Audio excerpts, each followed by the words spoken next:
Hello दोस्तों, पिछले video में हमने कक्षा 10 की प्रायिकता प्रश्नावली के 15.1 प्रश्नावली जो है उसके बारे में पढ़ा था और उसमें हमने 15 प्रश्नों तक के प्रश्न हल कर लिए थे। आज पढ़ेंगे हम प्रश्न क्रमांक 16 और उसके आगे के प्रश्न।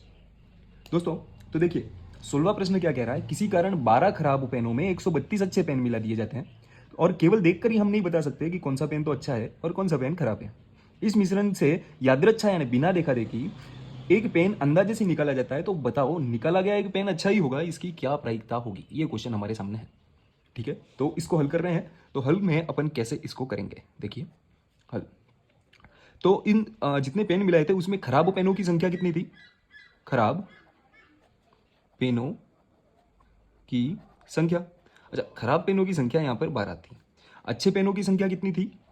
अच्छे पेनों की संख्या, अच्छा अच्छे पेनों की संख्या यहाँ पर कितनी थी। अच्छे पेनों की संख्या यहाँ पर 132 है। तो यहाँ पर कुल पेनों की संख्या कितनी हो जाएगी। कुल पेन तो 12 तो खराब पेन प्लस 132 अच्छे पेन, तो इस प्रकार 144 पेन जो होंगे वो कुल होंगे। हमको यहाँ ज्ञात करना है कि अच्छा पेन निकले इसकी क्या प्रायिकता होगी। तो अच्छा पेन आने की प्रायिकता, अच्छा पेन आने की प्रायिकता, अच्छा आने की प्रायिकता को हम पीई से लिखते हैं। पीई बराबर अनुकूल परिणाम। अच्छा हमारा अनुकूल परिणाम क्या है यहाँ पर। हमारा अनुकूल परिणाम है, हमको अच्छा पेन आने की प्रायिकता ज्ञात करनी है, तो अनुकूल परिणाम हो जाएगा अच्छे पेन की संख्या बटा कुल पेन या कुल परिणाम। जो भी लिखना है आप लिख सकते हो, ऐसा कोई रूल नहीं है कि आपको सूत्र में यही लिखना पड़ेगा कि अच्छे पेन आने की संख्या या अनुकूल परिणाम ही या अनुकूल प्रेक्षणों की संख्या, ऐसा कोई बाउंडेशन नहीं होता है। ठीक है, तो यहाँ पर अनुकूल परिणाम हमारे पास कितने हैं 132, जो कि अच्छे पेनों की संख्या है, और कुल पेन यहाँ पर है 144। जैसे ही हम इसको काटते हैं, किससे 12 से कट रहे हैं, ये देखो 12 एकम 12 और 12 एकम 12, 12 से 12 बार कट जाएगा 144, 12 का स्क्वायर होता है 144, तो 11/12। अतः हम कह सकते हैं, अतः अच्छा पेन आने की प्रायिकता, अच्छा पेन आने की प्रायिकता 11/12 होगी। अच्छा ये स्टेटमेंट जो अंत वाला है आपको हर सवाल में लिखना है, ये बहुत ज़्यादा ज़रूरी होता है। इसी को देखकर आधा तो एग्जामिनर जो है वो आपका जो होता है वो प्रभावित हो जाता है और आपको नंबर देके चला जाता है। तो इसलिए आपको ध्यान रखना है कि ये जो लास्ट वाला स्टेटमेंट है किताब के हर क्वेश्चन के अंत में आपको लिखने का प्रयास करना है। ठीक है, तो अब आगे वाले प्रश्न पे बढ़ रहे हैं। प्रश्न 17, देखिए मैं पढ़ के सुना देता हूँ। प्रश्न क्रमांक 17, देखिए पहला जो है प्रश्न क्रमांक 17 का, 20 बल्बों के एक समूह में 4 बल्ब खराब है। देखो 20 बल्ब है कुल, उसमें से 4 तो खराब है। इस समूह में एक बल्ब यादृच्छा निकाला जाता है, तो इसकी क्या प्रायिकता है कि बल्ब खराब होगा, इसकी क्या प्रायिकता होगी। तो हम हल में जाते हैं सीधा, और हल में जाकर के हम सीधा यहाँ लिखते हैं कुल पेनों की संख्या, कुल बल्बों की संख्या। कुल बल्बों की संख्या, अच्छा कुल बल्बों की संख्या कितनी है 20, कुल बल्बों की संख्या हमारे पास है यहाँ पर 20।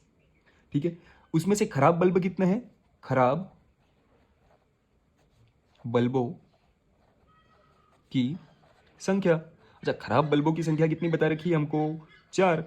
तो अच्छे बल्बों की संख्या क्या होगी, ये बता सकते हैं हम क्या, बिल्कुल बता सकते हैं, लेकिन हमको ये पूछा नहीं है, इसलिए हम पहले अच्छे बल्बों की संख्या नहीं निकालेंगे। सीधा हमको उसने पूछ रखा है कि बल्ब खराब होगा इसकी क्या प्रायिकता होगी। तो खराब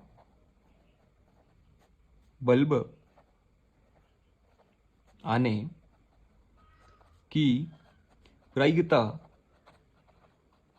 पीई बराबर खराब बल्बों की संख्या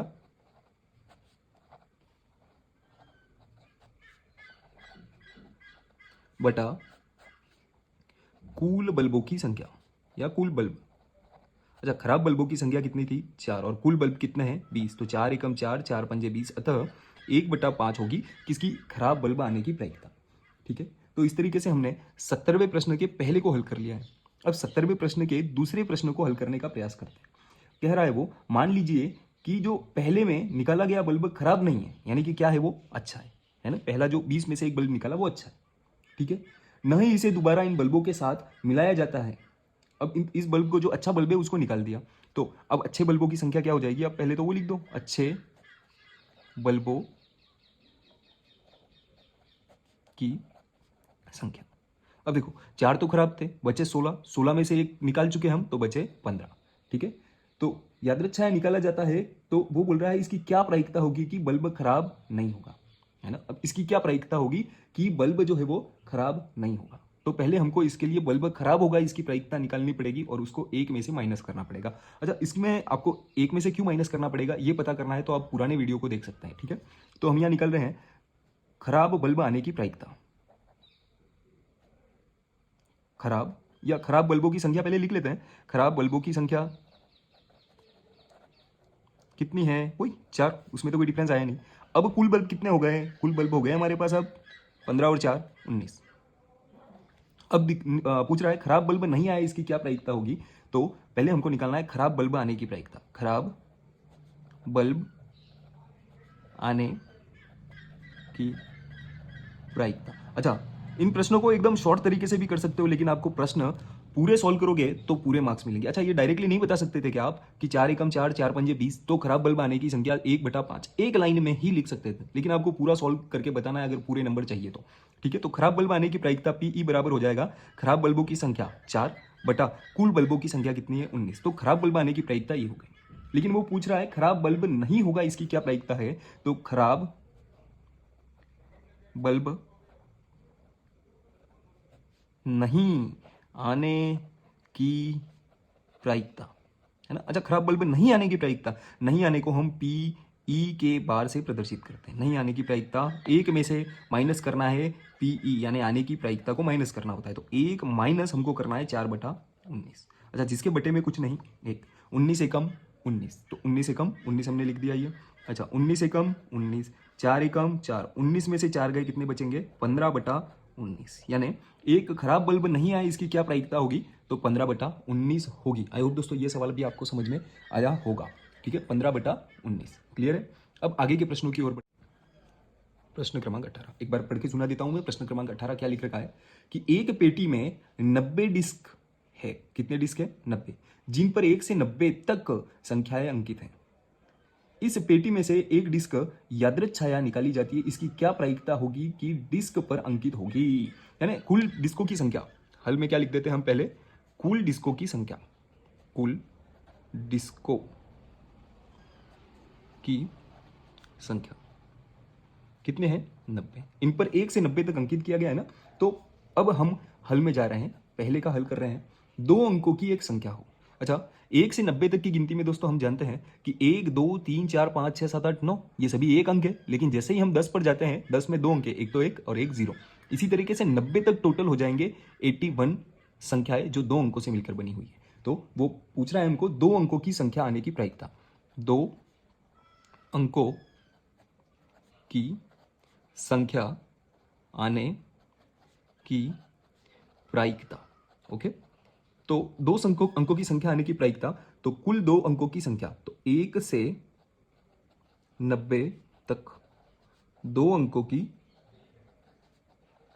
संख्या बटा कुल संख्या या कुल डिस्कों की संख्या, कुछ भी कहो, बात एक ही है। अच्छा, 1 से 90 तक अभी अभी गिना हमने, तो कुल 81 संख्या है जो 2 अंकों की है, और इसी तरीके से कुल संख्या आपके पास 90 है, तो 9 9 81 और 9 दाएं 90, और इसको नहीं काट सकते, तो 9/10 इसकी हो जाएगी हमारे पास प्रायिकता। ठीक है, अब इसी का दूसरा प्रश्न हल करने का प्रयास करते हैं। दूसरे प्रश्न में लिखा है एक पूर्ण वर्ग संख्या हो, एक पूर्ण वर्ग संख्या आने की प्रायिकता। अच्छा, पूर्ण वर्ग संख्या आने की प्रायिकता पूछ रहा है हमको।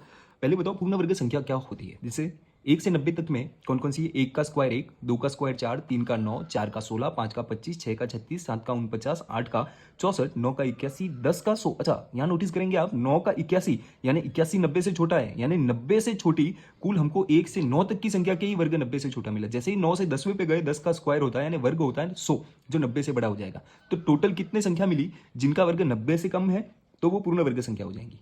तो 1 से 90 तक पूर्ण वर्ग संख्या है बटा कुल संख्या है। ठीक है, 1 से 90 तक हमने 9 गिनी और कुल संख्या हमारे पास कितनी है 90। तो 9 एकम 9, 9 दाएं 90, तो 1/10 इसकी हमारे पास प्रायिकता आ गई। अब इसी तरीके से हम तीसरे प्रश्न को हल करने का प्रयास करते हैं। तीसरा प्रश्न कह रहा है हमको 5 से विभाज्य एक संख्या हो, इसकी क्या प्रायिकता होगी। 5 से विभाज्य होने की प्रायिकता। अच्छा, 5 से विभाज्य कितनी संख्या हो रही है यहाँ पे देख लो पहले तो। 1 से 90 तक 5 से विभाजित संख्या है बटा कुल संख्या है।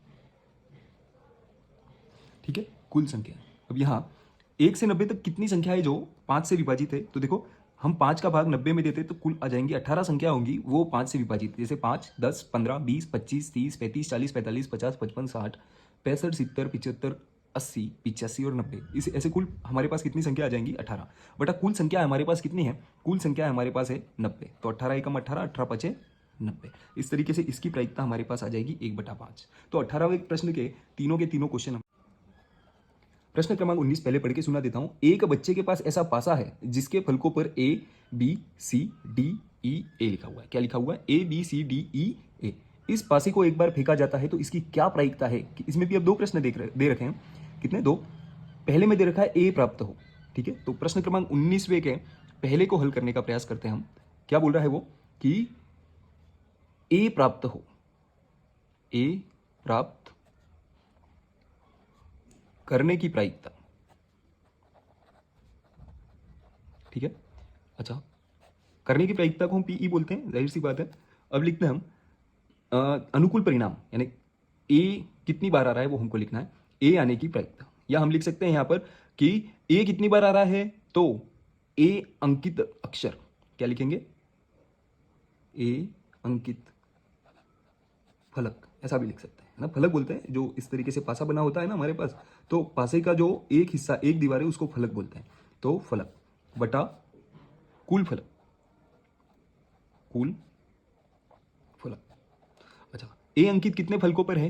ए, बी, सी, डी, ई, ए में ए 2 पर अंकित है और कुल फलक हमारे पास कितने हैं? 6 हैं। तो इस तरीके से 2 एकम 2, 2 तिया 6, तो इसकी प्रायिकता आ जाएगी 1/3। ठीक है, इसी का दूसरा प्रश्न हल करने का प्रयास करते हैं। उसको लिख रखा है डी प्राप्त होने की प्रायिकता क्या होगी। तो डी प्राप्त करने की प्रायिकता, डी प्राप्त करने की प्रायिकता, ठीक है, पीई बराबर, अच्छा डी कितने पर लिखा है? डी अंकित फलक, डी अंकित फलक बटा कुल फलक। अच्छा, डी कितने फलकों पर अंकित है? एक। कुल फलक कितने हैं? 6, तो इसकी प्रायिकता आ गई 1/6। ठीक है, आई होप ये प्रश्न भी आपको समझ में आया होगा।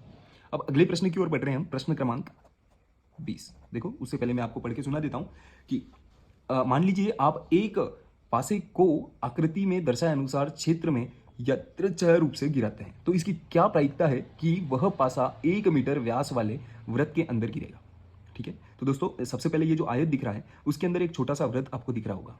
ठीक है, तो वो कह रहा है कि इस, अच्छा ये प्रश्न वैसे भी आपके परीक्षा की दृष्टि से नहीं है, अगर आप करना चाहो तो कर सकते हो, अन्यथा ऐसा कोई इसको करना जो है कंपलसरी नहीं है, क्योंकि इसमें सीधा सीधा आपके बुक में लिख रखा है कि ये प्रश्न आपकी परीक्षा की दृष्टि से नहीं। ठीक है, फिर भी हम इसको कर रहे हैं ताकि आपका जो है मानसिक स्तर हो वो विकसित हो सके। तो देखो, वो कह रहा है कि जब पासे को फेंका जाता है तो आयताकार क्षेत्र में गिराते हैं। ठीक है, इस पासे को कहाँ गिराते हैं? आयताकार। इसकी क्या प्रायिकता है कि वो 1 मीटर व्यास वाले वृत्त के अंदर गिरेगा, है ना। तो 1 मीटर वाले वृत्त का हम क्या निकाल देते हैं पहले? क्षेत्रफल। ठीक है, तो वृत्त का व्यास 1 मीटर है, तो त्रिज्या कितनी हो जाएगी? 1/2। किसी में भी 2 का भाग दे देते तो आधा हो जाता है, और व्यास की आधी होती है त्रिज्या। तो हम क्या लिख सकते हैं यहाँ? वृत्त का क्षेत्रफल, वृत्त का क्षेत्रफल, वृत्त का क्षेत्रफल क्या हो जाएगा? πr²। यहाँ पर पाई का मान आप सभी जानते हैं 22/7 इंटू आर कितना है? 1/2 इंटू 1/2। 2 से ये 22 जो है कैंसिल हो जाएगा। इस तरीके से आपके पास उत्तर आएगा 11 एकम 11 और 7 दूनी, यहाँ पर कितना हो रहा है? 7 दूनी 14। अच्छा, ये हमने निकाल लिया। क्या निकाल लिया? वृत्त का जो हमारे क्षेत्रफल है वो निकाल लिया, तो क्षेत्रफल को हमेशा मीटर स्क्वायर में लिखा जाता है, ठीक है। और इसी तरीके से जो यहाँ पर, अब यहाँ जो ये प्रश्न है मैं आगे यहाँ पर करने का प्रयास कर रहा हूँ, ठीक है। तो आयत है, आयत का भी क्षेत्रफल निकाल लेते हैं। आयत का क्षेत्रफल, आयत का क्षेत्रफल आप सभी को पता है, लंबाई इंटू चौड़ाई L इंटू बी। लंबाई बता रखी है 3 मीटर और चौड़ाई बता रखी है 2 मीटर, तो 3 दूनी 6 मीटर स्क्वायर होगी, ठीक है। तो यादृच्छा जब फेंका जाता है तो वो इस वृत्त में ही गिरे, इसकी क्या प्रायिकता है, तो हम लिखेंगे कि वृत्त में गिरने की प्रायिकता, क्या पासे के वृत्त में गिरने की प्रायिकता बराबर क्या हो जाएगा कि वृत्त का क्षेत्रफल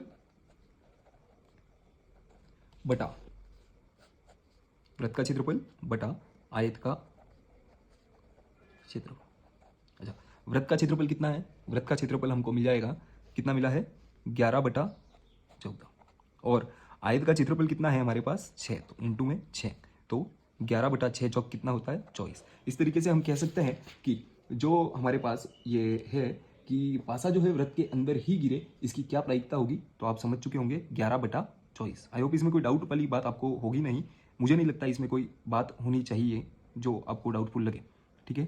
तो अगले प्रश्न की ओर बढ़ते हैं। सॉरी, यहाँ पर हमने एक छोटी सी मिस्टेक की है कि 11/24 नहीं है, यहाँ पे 11/14 था, 11/14। तो यहाँ पर देखिए 14×6 84 हो जाएगा, कितना हो जाएगा 84 हो जाएगा ये। तो हमने यहाँ छोटी सी मिस्टेक की थी। आई होप इसमें कोई डाउट नहीं बचा होगा आपको कि किस तरीके से इस प्रश्न को करना है, ठीक है। अगले प्रश्न की ओर बढ़ते हैं। अच्छा, वैसे आप अगर इसको पाई में ही रहने देते हैं, जैसे ये 22/7 है, इसको पाई रहने देते हैं, तो यहाँ पर क्या हो जाता, पाई इंटू इसका वृत्त का क्षेत्रफल कितना हो जाता, पाई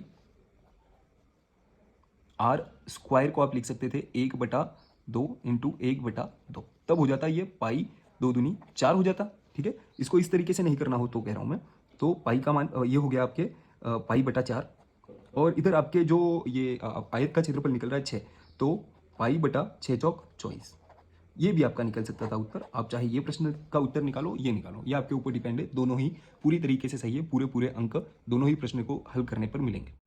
प्रश्न क्रमांक 21 देखिए, कह रहा है एक स्लेटी और एक सॉरी 22वां पढ़ रहा हूं मैं, 21वां प्रश्न। 144 बॉल पेनों के एक समूह में से 20 बॉल पेन खराब है और शेष अच्छे हैं, ठीक है। तो कुल जो बॉल पेन है वो कितने हैं वो लिख देते हैं हम पहले। प्रश्न क्रमांक कौन सा है ये 21, कुल बॉल पेन कितने हैं 144, हल में लिख देते हैं कुल बॉल पेन। कुल बॉल पेन कितने हैं यहाँ पर हमारे पास, तो कुल बॉल पेनों की संख्या है 144। इसमें से खराब पेन कितने हैं, समूह से, एक समूह में से बॉल पेन जो है 20 खराब है, खराब बॉल पेनों की संख्या कितने हैं 20। और हम कौन सा पेन खरीदना चाहेंगे, हमेशा अच्छा पेन ही खरीदना चाहेंगे, तो दुकानदार इन पेनों में से एक यादृच्छा पेन निकालता है, तो इसकी क्या प्रायिकता होगी कि वह एक अच्छा पेन ही देगा, या कह सकते हैं वो आप एक अच्छा पेन ही खरीदेंगे। तो इसका पहला प्रश्न आपको हल करना है, एक अच्छा पेन खरीदने की प्रायिकता, एक अच्छा पेन खरीदने की प्रायिकता बराबर अच्छे पेनों की संख्या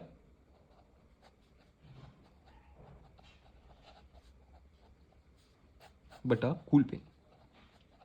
अच्छा, अच्छे पेनों की संख्या कितनी होगी 144, तो कुल पेन थे, और माइनस अच्छे खराब पेन कितने थे 20, तो माइनस कर देंगे तो अच्छे पेन ही बचेंगे ना, और कुल पेन कितने हैं 144, तो 144 में से 20 जाएगा तो 124 बचेगा, 124/144। अब देखो ये किस पहाड़े से कर सकता है आपके, एक तो 4 तिया 12, 4 एकम 4, 4 तिया 12, 4 छम 24, तो उत्तर आया 31/36। तो इसकी प्रायिकता क्या है 31/36 होगी कि एक अच्छा पेन ही आए। और इसी का दूसरा प्रश्न हल करते हैं हम। दूसरे प्रश्न में कह रहा है आप वह पेन नहीं खरीदेंगे, आप वह पेन नहीं खरीदेंगे, यानी अच्छा पेन नहीं खरीदेंगे, इसकी क्या प्रायिकता होगी, तो एक अच्छा पेन नहीं खरीदने की प्रायिकता, नहीं खरीदने, अरे सॉरी, एक अच्छा पेन नहीं, वो बोल रहा है कि अगर एक इतने सारे खराब पेन हैं, ठीक है। इतने सारे खराब पेन है तो आपको पता चला कि यार खराब है, गलती से हमारे पास एक खराब भी पेन आ सकता है, तो हम नहीं चाहेंगे ना ये कि हमारे पास कोई खराब पेन आए, तो हम दूसरी दुकान पे जाना भी प्रीफर कर सकते हैं। तो वो कह रहा है कि आप पेन खरीदेंगे ही नहीं, इसकी क्या प्रायिकता है। तो दोस्तों पेन नहीं खरीदने की प्रायिकता, इसको मैं कट कर देता हूँ, पेन नहीं खरीदने की प्रायिकता, ठीक है। क्या बोल रहा है, पेन नहीं खरीदने की प्रायिकता। तो देखो अच्छे पेन कितने हैं वो लिखना है, कुल कितने सॉरी पेन नहीं खरीदने की प्रायिकता। अब पेन खरीदने की प्रायिकता को आप हमेशा किससे लिखोगे, क्या लिखोगे, एक में से पेन खरीदने की प्रायिकता को माइनस करना पड़ेगा ना, पी ई को माइनस करना पड़ेगा, जाहिर तौर पे बात है। जब भी हम एक में से पी ई को माइनस कर देते हैं तो हमारे पास उत्तर क्या आ जाता है कि पी ई बार, यानी पेन नहीं खरीदने की या कोई भी चीज़ नहीं करे इसकी प्रायिकता आ जाती है। तो देखो पेन को खरीदने की प्रायिकता हमारे पास कितनी निकली थी, 31/36। तो पेन खरीदने की प्रायिकता कितनी निकली थी, 31/36। तो पेन नहीं खरीदने की प्रायिकता कितनी निकल जाएगी भाई, जाहिर तौर पे बात है हमको माइनस करना पड़ेगा, 36 से कम 36, 36 में से 31 गया 5/36। तो पेन जो बिल्कुल खरीदेंगे नहीं उसकी प्रायिकता कितनी होगी, वो होगी 5/36 होगी। कि एक सलेटी और एक नीले पासे को एक साथ फेंका जाता है। सलेटी यानी आप जानते हो धुएं के रंग के जो होते हैं उसको सलेटी बोलते हैं। तो सलेटी और एक जो है नीले रंग का पासा है, उस दोनों को एक साथ डाला जाता है। तो पहले जो सारणी बन रखी है उसमें क्या बोल रहा है कि निम्न सारणी को पूरा कीजिए, ठीक है। अब निम्न सारणी को जैसा ही पूरा करते हैं हम देखते हैं कि उस सारणी में क्या लिखना पड़ेगा हमको, 1/36 है, अगले में देखो 2/36, 3/36, 4/36, 5/36, 6/36, फिर 5/36। तो देखिए इसमें हमको कंफ्यूजन हो रहा है, तो इसके लिए हमको क्या होगा कि सभी के सभी जो दो पासे हैं उनका हमको परिणाम निकालना पड़ेगा, ठीक है। तो उनका परिणाम कैसे निकालेंगे वो देखिए, ठीक है। तो देखिए सबसे पहले हमने मान लो पहला पासा डाला, ठीक है, दूसरे पासे पे एक ही आया, फिर पहला पासा डाला दूसरे पे 2 आया, पहला पासा डाला एक आया, दूसरे पे 3 आया, पहला पासा एक आया, दूसरे पे 4 आया, पहले पासे पर एक ही आया, दूसरे पासे पे 5 आया, पहले पासे पे एक ही आया, दूसरे पे 6 आया। इस तरीके से पहले पासे पे हर बार एक आ रहा है, दूसरे पे 1 2 3 4 5 6, ठीक है। इसी तरीके से ये हम पहला प्रश्न हल करने का प्रयास कर रहे हैं जिसमें हम सारणी को फिल करेंगे, ठीक है। अब दूसरा देखिए, हम पहले पासे पर 2 प्राप्त कर रहे हैं, इस पे 1, इस पे 2, इस पे 2, इस पे 2, इस पे 3, इस पे 2, इस पे 4, इस पे 2, इस पे 5, इस पे 2, इस पे 6, ठीक है। इस प्रकार से 3 की बारी आएगी, 3 3 3 3 3 3, है ना। तो 1 2 3 4 5 6, फिर 4 की बारी आएगी, 4 2 4 3 4 4 4 5 4 6, इस तरीके से 5 1 5 2 5 3 5 4 5 5 5 6। अगला 6, पहले पासे पे 6 गिरे, दूसरे पे 1, 6 2 6 3 6 4 6 5 6 6, ठीक है। ये सभी स्थितियां होंगी जो दोनों पासों पे हम प्राप्त कर सकते हैं। कुल कितनी संस्थितियां है, कितनी स्थितियां है, कुल स्थितियां कितनी है, 36 हो गई। 6 दूनी 12, 6 3 18, 6 चौक 24, 6 पंजे 30, 6 6 36, कुल स्थितियां कितनी है, 36। अब देखो हमको वो सारणी पूर्ण करनी थी, तो पहले बोल रहा है वो कि दोनों पासों का योग कितना है, दोनों पासों का योग 2 आए। तो देखो वो एक ही स्थिति बन रही है जिसमें दोनों पासों का योग कितना आ रहा है, 2 आ रहा है। तो इसीलिए उसको लिख रखा है 1/36, देख पा रहे होंगे आप सारणी में 1/36, ठीक है। तो सारणी को मैं यहाँ बना ही देता हूँ ताकि आपको भी आसानी हो समझने में कि किस प्रकार से इस सारणी को पूर्ण करना है, ठीक है। देखिए यहाँ पर प्रायिकता पूछ रहा है और ऊपर पूछ रखा है इसने घटनाओं का योग, ठीक है। तो वो बोल रहा है 2 आए, इसका क्या प्रायिकता होगी, तो 1/36। फिर क्या है, योग जो है 3 आए, इसकी क्या प्रायिकता होगी। देखो यहाँ आप नोटिस कर पा रहे हैं, पहले पे 1 और दूसरे पे 2, पहले पे 2 और दूसरे पे 1 आए, तो ये 2 ही स्थितियाँ ऐसी बनेगी जिसके अंदर योग कितना है, 3। तो 2/36। तो 2/36 को वैसे अपन 1/18 भी लिख सकते हैं, 2 एकम 2, 2 से 18 बार 36 कट जाएगा। अब 3 आए, इसकी क्या प्रायिकता होगी, सॉरी 3 क्या 4 आए योग, इसकी क्या 3 1 4 2 2 4 3 1 4, तो ये कितनी स्थितियाँ हो गई, 3। तो 3/36 को हम लिख सकते हैं 1/12, 12 एकम 12, 12 36, है ना। सॉरी 4 एकम कितनी स्थितियाँ बन रही है, 3 बन रही है, सॉरी 3/36, 3 एकम 3, 3 से 36 जो है 12 बार कट गया, ठीक है। अगला जो है योग 5 आए, इसकी क्या प्रायिकता, तो इससे इससे इससे इनसे योग कितना आ रहा है, 5। तो कितनी स्थितियाँ कुल, 4। तो 4/36, 4 एकम 4, 4 नम 36, 1/9 हो जाएगा। 6 आए, इसकी क्या जो है प्रायिकता होगी, देखो 6 आए, 1 2 3 4 5, 5 स्थितियाँ, तो 5/36, 36। योग 7 आए, इसकी क्या प्रायिकता होगी? तो 1 2 3 4 5 6, तो 6/36, तो 6 एकम 6, 6 छंग 36। योग 8 आए, इसकी क्या प्रायिकता होगी? तो देखो योग 8 आए, 6 और 2 8, तो ये 1 2 3 4 5, तो 5/36। योग 9 आए, इसकी क्या प्रायिकता होगी? 1 2 3 4, 4 एकम 4, 4 नम 36। योग 10 आए, इसकी क्या प्रायिकता होगी? तो 1 2 3, 3 एकम 3, 3 से 12 बार 36। योग 11 है, इसकी क्या प्रायिकता होगी? 2, 2/36 यानी 2 एकम 2, 2 से 18 बार कट जाएगा। और योग 12 है, इसकी क्या प्रायिकता होगी? तो 1/36। अब ये सारणी तो हमने पूरी कर ली है, ठीक है। अब वो हमको पूछ रहा है कि भाई जो ये सारणी आपने पूर्ण की है उसके बारे में क्वेश्चन, कि एक विद्यार्थी जो है, इसी का दूसरा प्रश्न है दोस्तों, ये क्या है? दूसरा प्रश्न। सारणी पूरी करने को कही थी, कर दी, ठीक है। दूसरे में क्या बोल रहा है? एक विद्यार्थी ये तर्क देता है कि यहाँ कुल 11 परिणाम है। क्या है? क्या देखो 1 2 3 4 5 6 7 8 9 10 11, बिल्कुल है। परिणाम 2 3 4 5 6 7 8 9 10 11 और 12 है, अतः प्रत्येक की प्रायिकता 1/11 है। क्या आप इस तर्क से सहमत है क्या? तो ये प्रश्न हमको पूछ रहा है, जो विद्यार्थी तर्क दे रहा है, क्या उस तर्क से आप सहमत है या नहीं? तो देखते हैं, देखिए क्या वो सही कह रहा है क्या? तो हम इसके जवाब में लिखेंगे दोस्तों कि विद्यार्थी का तर्क गलत है। क्यों गलत है वो भी बताता हूं मैं। विद्यार्थी का तर्क जो है गलत है,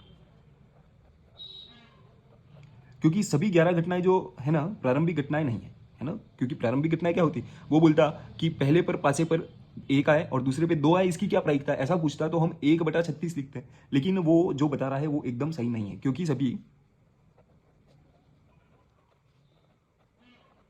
घटनाएं प्रारंभिक घटनाएं नहीं।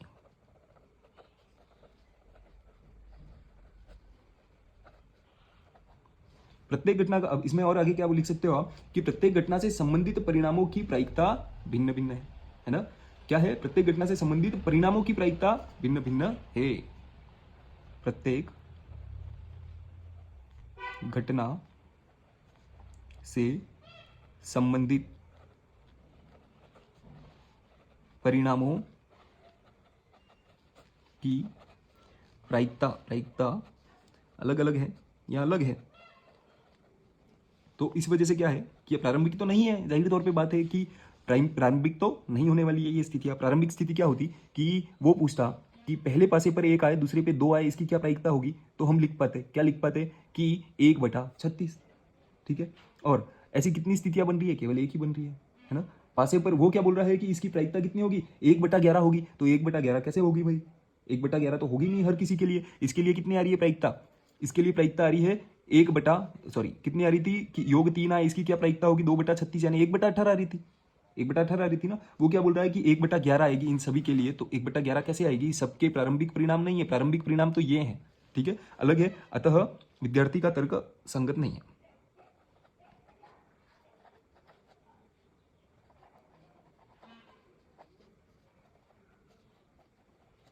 संगत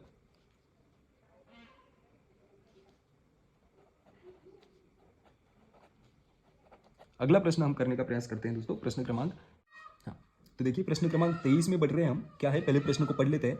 एक खेल में 1 रुपए के सिक्के को 3 बार उछाला जाता है और प्रत्येक बार का परिणाम जो है वो लिख लिया जाता है।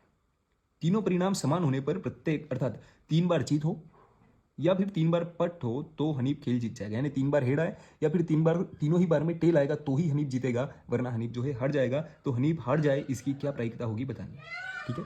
तो हम लिखते हैं 1 रुपए के सिक्के को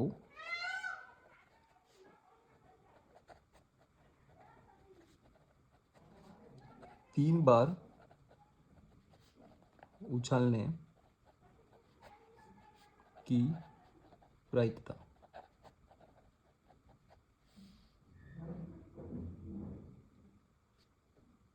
इसको ज्ञात करना है, ठीक है। तो कुल स्थितियां कितनी होगी? कुल स्थितियां लिख लेते हैं। देखो पहली स्थिति ये होगी कि तीनों बार में या तो हेड हेड गिरे, या फिर दूसरी स्थिति क्या होगी कि 2 बार तो हेड गिरे, तीसरी बार टेल गिरे। या फिर अगली स्थिति कौन सी होगी? 1 बार हेड गिरे, दूसरी बार टेल गिरे और वापस से हेड गिरे। या अगली स्थिति होगी 1 बार हेड गिरे, दूसरी बार भी टेल, या इसके बाद भी टेल। या फिर क्या कि पहली बार में टेल, 2 बार हेड। या स्थिति बनेगी 1 बार टेल, 1 बार हेड, या 1 बार टेल। या स्थिति बनेगी 2 बार टेल, 1 बार हेड।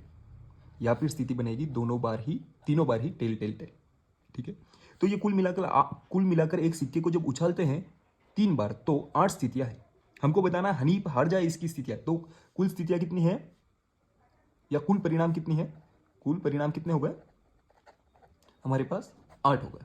ठीक है, हनीफ खेल हार जाए इसकी प्रायिकता ज्ञात करनी है, तो हनीफ के खेल हारने की प्रायिकता, तो पहले हम जीतने की निकाल देते तो और भी आसान हो जाएगा। जीतने की प्रायिकता, जीतने की प्रायिकता, जीतने को क्या बोलते हैं या कुछ भी होने को पीई। पीई बराबर क्या हो जाएगा? 2 बार हेड और 2 बार टेल, सॉरी 3 बार हेड और 3 बार टेल, कुल 2 स्थितियों में आ रहा है।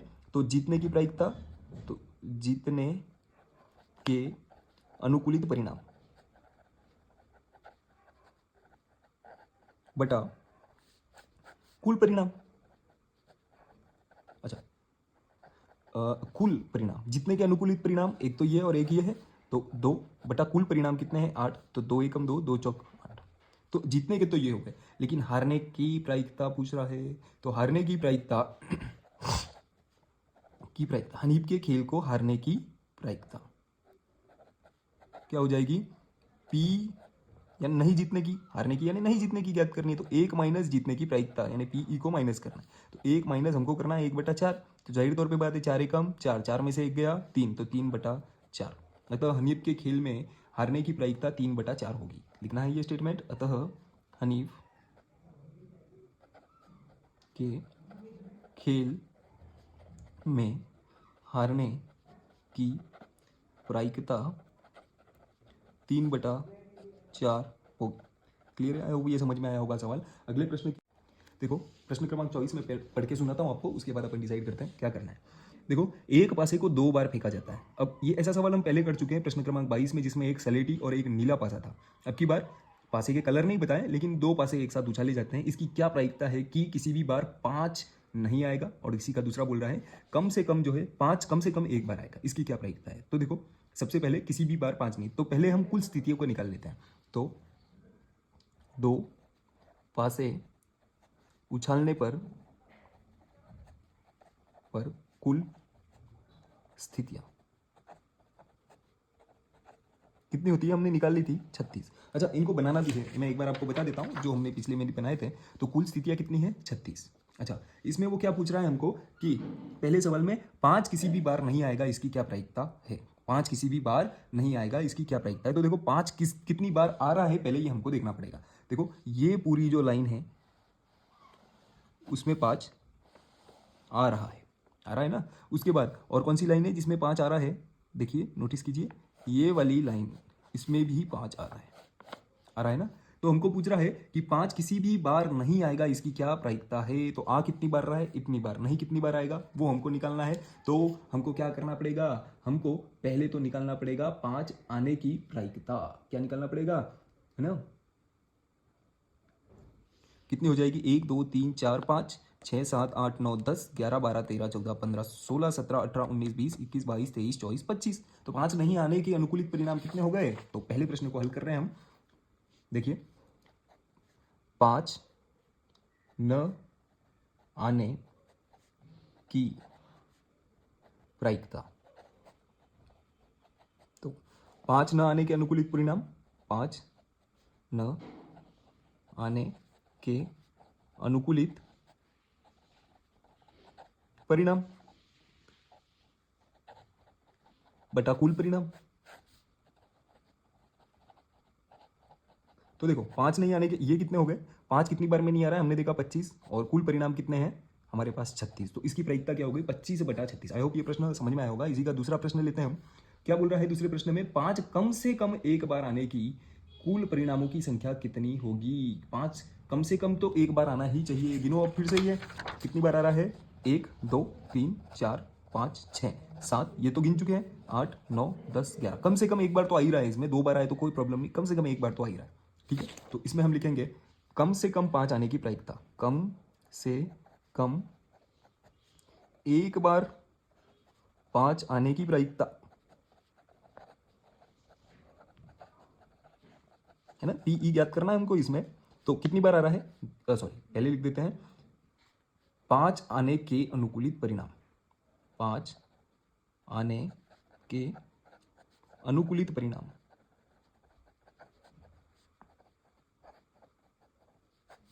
बटा कुल परिणाम। ठीक है, तो 5 कम से कम आए, इसकी क्या कह रहा है, कम से कम एक बार 5 आने के अनुकूलित परिणाम, तो कितनी बार आ रहा है, 11 बार गिन लिया था ना हमने, और कुल परिणाम कितने हैं, 36। अतः कम से कम एक बार 5 आए, इसकी प्रायिकता 11/36 होगी।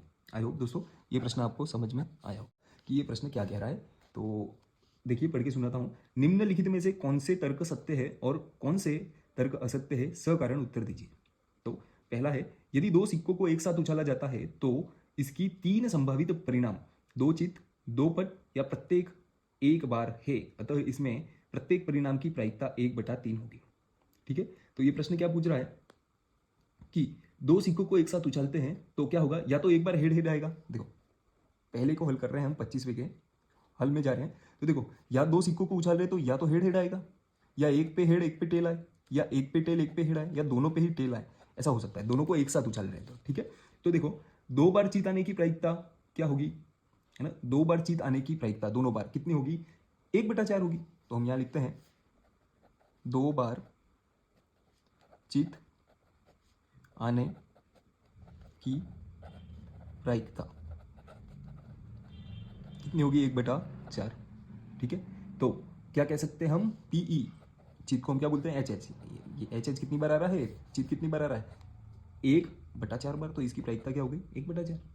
2 बार पट आने की प्रायिकता, दोनों बार पट आने की प्रायिकता यानी क्या, 1/4 ही होगी इसकी भी।